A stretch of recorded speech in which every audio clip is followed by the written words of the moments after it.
ஸ்ரீகுருभ्यो நமः. பகவத்கீதையில் அர்ஜுன விஷாத யோகத்தில் 4வது ஸ்லோகம்.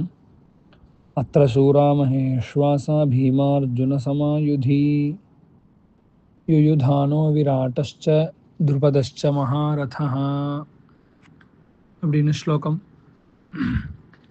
துரியோதனன் போர்க்களத்தில் பாண்டவ சேனையினுடைய அணிவகுப்பை பார்த்துட்டு துரோணாச்சாரியால்கிட்ட பேசின்னு இருக்கான். அப்போ பேசும்பொழுது யார் யாரெல்லாம் எதிர்கட்சியில் இருக்கா அப்படிங்கிறத காட்டுறான். அத்த இங்கு போர்க்களத்தில் எதிர்கட்சியில் சூராக எல்லாருமே சூரர்களாக இருக்கிறார்கள் அப்படின்னு சொல்கிறான். பொதுவாகவே ஒரு கேரக்டர் உண்டு.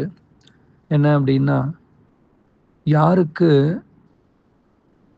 தன்னுடைய தெம்பில் கான்ஃபிடென்ஸ் இல்லையோ, தன் மேலே ஒரு செல்ஃப் கான்ஃபிடென்ஸ் இல்லையோ, இந்த விஷயத்தில் நம்மளால் பண்ண முடியும் அப்படிங்கிற, நமக்கு இது தெரியும் அப்படிங்கிற கான்ஃபிடென்ஸ் இல்லையோ, அந்த விஷயம் தெரிஞ்சவாளை பார்த்தா பயப்படுவா. துரியோதனனுடைய இந்த பேச்சிலிருந்தே என்ன தெரியறதுன்னு கேட்டால், அவன் யுத்தத்தில் போர்க்களத்தில் அவ்வளோ வல்லமை பெற்றவன் இல்லை அப்படின்னு தெரியறது. அதனால தான் இவ்வளோ பெரிய பீஷ்மாச்சாரியால், இவ்வளோ பெரிய துரோணாச்சாரியர், இப்பேற்பட்ட கர்ணன், இவ்வளோ சேனை, பாண்டவர்களை விட 2 மடங்கு சேனை துரியோதனன்ட்ட அதிகமாக இருக்குது. இவ்வளோ இருந்தும் அவன் அந்த சேனையை பார்த்து பயப்படுறான் அப்படிங்கிறச்சே துரியோதனனுடைய அந்த கேரக்டர் புரிய வருது.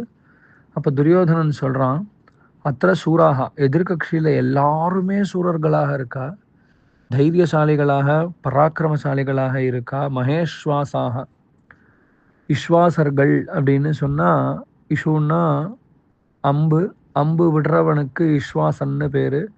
மகேஸ்வாசாக எல்லாருமே